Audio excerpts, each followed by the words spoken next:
থরসব বিল্লাল এবার নাসাবাইয়ের কবলে। নাসাবাইয়ের এলাকার মধ্যে গিয়েছে নাসাবাইয়ের জায়গাটা কেনার জন্য। আর সেই জায়গা বিক্রি করতে রাজি হন নাই নাসা বিল্লালের কাছে। এটা নিয়েই এক পর্যায়ে সুন্দর একটি পরিবেশ রণক্ষেত্রে পরিণত হয়। বিল্লালের দাবি, আমি সাইমনের জন্য টাকা উঠাচ্ছিলাম, সেখানে তোমারও টাকা উঠানোর কথা ছিল, তবে তুমি কেন টাকা উঠাওনি?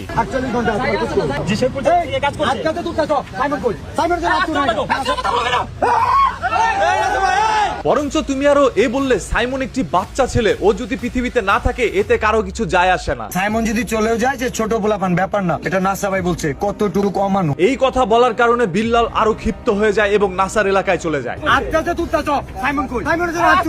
এছাড়াও থরসব বিল্লাল একটি শার্ট বিক্রি করতে চেয়েছিল, নাসা তার একটি ভিডিওর মধ্যে তার জায়গা বিক্রি করতে চেয়েছিল বিল্লালকে অপমান করে। এটাও বিল্লালের কাছে খারাপ লাগে। ওরা যে রোস্ট করছিল শেরপুরে কন্টেন্ট ক্রিয়েটর, ছোট করে কন্টেন্ট বানা, এই কারণে দেখা করতেছি। মনের মধ্যে অনেক ক্ষোভ নিয়ে বিল্লাল যায় নাসার এলাকায়। জাস্ট আজকে আসিও জায়গা কেনার জন্য, তোমার জায়গা ফেলবো। তবে নাসা আগে থেকেই তার বন্ধু বান্ধবকে রেডি রাখে এবং তিনিও সাথে করে স্টিক নিয়ে যায়। স্টিক দিয়ে মারতেছে, স্টিক একটু দেখেন, এই যে দেখা যায়, দেখো এই যে নাসা স্টিক দিয়ে মারতেছে। যে কোনো সময় একটি বাজে মোমেন্ট ক্রিয়েট হলেই নাসা বিল্লালের উপরে ঝাঁপিয়ে পড়বে, এটা তাদের আগে থেকে পরিকল্পিত ছিল। যার কারণে নাসা এক পর্যায়ে বিল্লালকে বলে, তুমি এত উচ্চ স্বরে কেন কথা বলছো?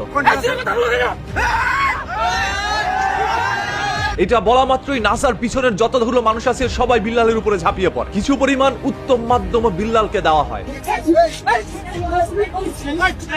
যেহেতু বিল্লাল অন্য এলাকা থেকে নাসার এলাকায় গিয়েছে, সেহেতু নাসার সাথে পেরে উঠতে তার একটু হিমশিম খেতে হচ্ছিল। তবে নিজের এলাকায় পা রাখতেই বিড়াল থেকে আবার সিংহে পরিণত হইল বিল্লাল। ও কোন দেশের প্রেসিডেন্ট? ওকে জোর আমার ফোন দিয়ে আসতে হবে। বিল্লালের দাবি, নাসা বিনোদন নামক যে একটি টিম রয়েছে সেটা পুরোটাই একটি সন্ত্রাসী বাহিনী, তারা কিশোর গ্যাং। নাসা বিনোদন টিম এন্ড সন্ত্রাসী নাসা। অন্যদিকে নাসার দাবি, এই বিল্লালি মোবাইল চুরি করে বাজারের মধ্যে জনগণের ধোলাই খেয়েছিল, তার জামা কাপড় খুলে জনগণ তাকে বেঁধে রাখে।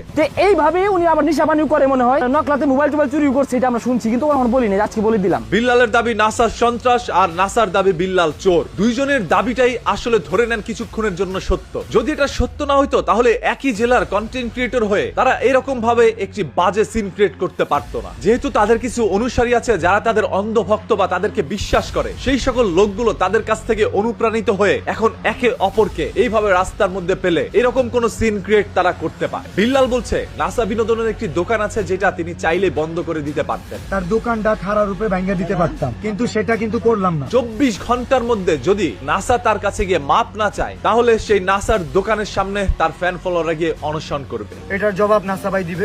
আগামী 24